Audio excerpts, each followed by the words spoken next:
one of the first things that you learn about Bitcoin is the 21 million supply cap, right? So there's only 21 million. That means if you own 0.21, it puts you in the top 1% of the population of the world and the amount of Bitcoin that you can hold, okay? And so what is the simplest paradigm for getting there? It's when you switch the unit that you're measuring your stacking with. That's the number one thing you can do. The number one thing you can do to jack up and increase the speed at which you're stacking Bitcoin and the intensity at which you're stacking Bitcoin and increase your kind of understanding of the opportunity for yourself is when you switch your unit that you're using to stack. Take it 0.01 at a time until you get to 0.21 Bitcoin, okay? So whatever, type in price of Bitcoin when you're watching this. I just like using Google. Just Google Bitcoin price, and it pops up the dollar window and it pops up the Bitcoin window. Inside the Bitcoin window, type in 0.01, boom, it gives you the amount of dollars for that amount, okay?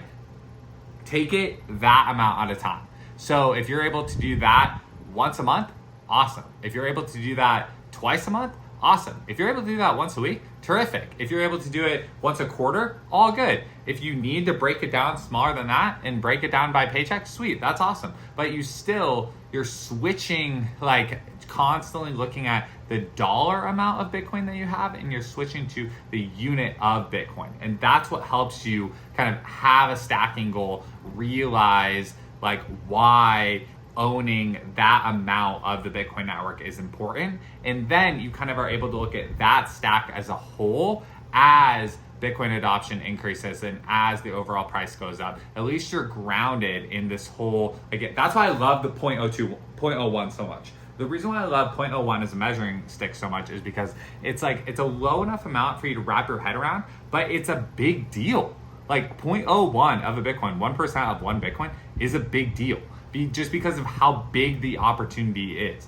Bitcoin is that much better than fiat money.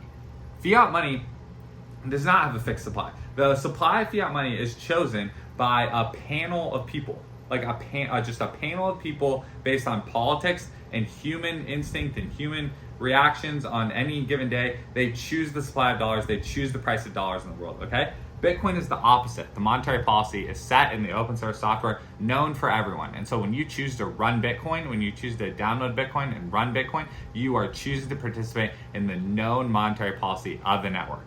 And so when you own 0.01, people can't mess with that. They can't mess with that. Now you do have to live with the volatility, right? Because that part is fixed. The world is volatile and changing around it. Everyone's opinions about Bitcoin are changing all the time, okay, right? But it's the best performing asset of the last decade, and you can own a fixed supply of it and kind of anchor in that. And so the number one way to just increase your Bitcoin stacking is to take it 0.01 at a time until you get to 0.21.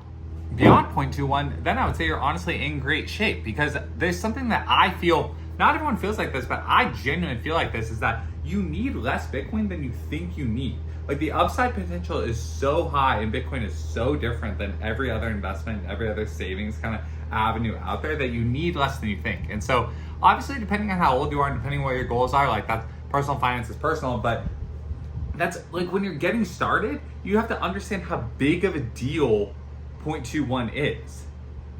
It literally puts you in the top 1% of global people that can ever hold that much Bitcoin.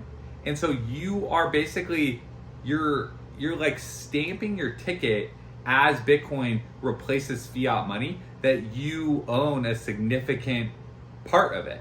And when you contrast that with how much fiat, the security of that same amount of fiat gives you is not as high. That's why I love that threshold, because having that much fiat in a savings account, it's nice and awesome, right?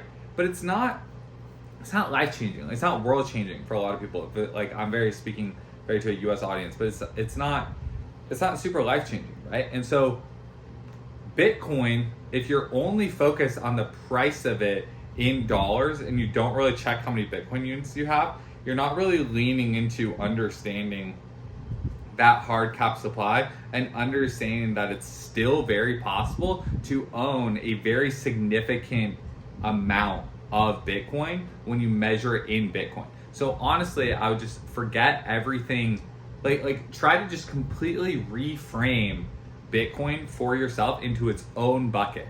That's the best thing you can do, is reframe it for yourself into its own bucket. Focus on the Bitcoin units themselves and just make it a game. Take it 0.01 at a time with the goal of getting to 0.21.